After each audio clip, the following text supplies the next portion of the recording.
Hello, welcome to African Stories on A News, where we bring you the latest news from the African continent. I'm James Ezimoha. Let's dive in.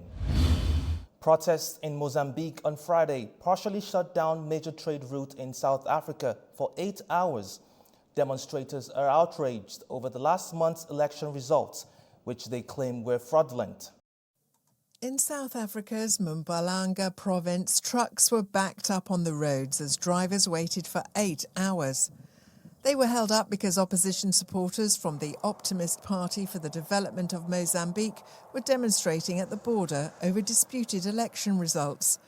The activists allege that the victory was won fraudulently by the ruling Democratic Socialist Frelimo Party, which has ruled the country since 1975.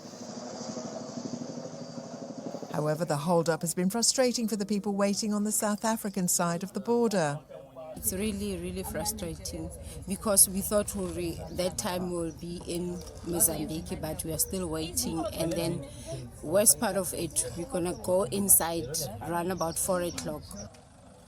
On Mozambique's side, residents are also affected by the delays, but some support the protests, seeing them necessary for change. We want things to be all right. Life is hard here. What they are doing is good. Even though it's difficult for us, they are fixing things. These protests have led to violent confrontations with at least 21 people killed and scores injured. The governments of the United States, Britain, Canada, Norway and Switzerland jointly condemned the escalating violence against civilians in Mozambique. The unrest has caused significant disruptions, with growing calls for resolution and stability. In Namibia, the presidential and parliamentary elections have been extended to Saturday due to irregularities that affected voters on Wednesday. The country's Electoral Commission made the announcement, citing shortages of ballot papers and technical issues as the reasons for the delay. Waiting to cast their vote. Voting in Namibia has been extended to Saturday night to allow for more people to cast their ballot. The Electoral Commission of Namibia says human error during voting and a shortage of ballot papers impacted the initial process, which was expected to be concluded on Wednesday. However, analysts believe this move raises suspicions of election credibility. After the polls opened, then we started hearing this shortage of ballot papers, slow verification process, and all those kind of things. And that's where we find ourselves. So really for us and for Namibia having a track record of having running effective electoral process, this is a damage on our reputation, and it also puts the credibility of our electoral process in question. It's said to be Namibia's most competitive election since 1990. Vice President of Namibia's current ruling party, Netumbo Nandi-Ndaitwah, is running for the presidential seat. However, frustration from the country's youth over rising unemployment and corruption allegations threatens to shutter her hopes of being Namibia's first female president. I'm echoing also what the president has said by calling on all Namibians who registered to come out in their numbers and vote. You must know voting is not just your constitutional responsibility, but it is also your national responsibility. Namibia has seen relatively strong economic growth in recent years, driven by investments in oil, gas and green hydrogen. But it ranks second highest in the world for income inequality, according to World Bank figures. About 1.4 million Namibians have registered to vote in this election, nearly half of the country's population.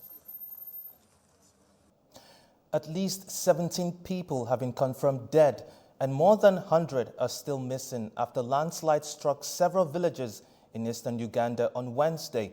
The disaster, triggered by heavy rains, buried numerous homes and caused widespread devastation. 40 houses were completely buried, with many others partially damaged. Rescue efforts are being hampered as washed-out roads and collapsed bridges block access to the affected villages. Uganda has experienced unusually heavy rainfall since October, leading to widespread flooding and landslides, with mountainous areas especially vulnerable. Our minister came to this same area when there was a similar mudslide. She promised us in 2 months all those living on the slopes of the mountain would be resettled. She told us to prepare our people. I mobilised them. They've been coming to my office telling me, Chairwoman, we've prepared our luggage to move. When are you relocating us? But I have no answers. President Bassirou Diomaye Faye has called for the closure of French military bases in Senegal ahead of the upcoming 80th anniversary of the Thioré massacre. The president of Senegal says its country does not accept the presence of a foreign military base on its territory as it's been independent since 1960. Right now, there are approximately 350 French troops in its former colony, mainly in a supportive role. Faye says they remain open to economic partnership with France. Chad has decided to end its defense agreement with France, which could lead to the withdrawal of French troops from the country. Chad says it wants to become more independent and reconsidering its alliances. This move marks another step in reducing France's military presence in the region. Chad's government says it has ended a defense cooperation deal with France, a move that could result in French troops leaving the Central African country. France currently has around 1,000 troops stationed in Chad, as well as warplanes. In a statement, Chad's foreign ministry says the country wants to fully assess its sovereignty after more than 6 decades of independence, a sentiment echoed on the streets of N'Djamena on Friday.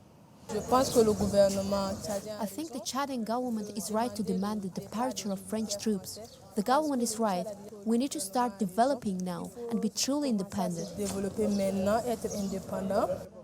Chad has been a key Western ally in the fight against Islamic militants in the region, but it has moved closer to Russia in recent years. It says ending the deal would allow it to redefine its strategic partnerships.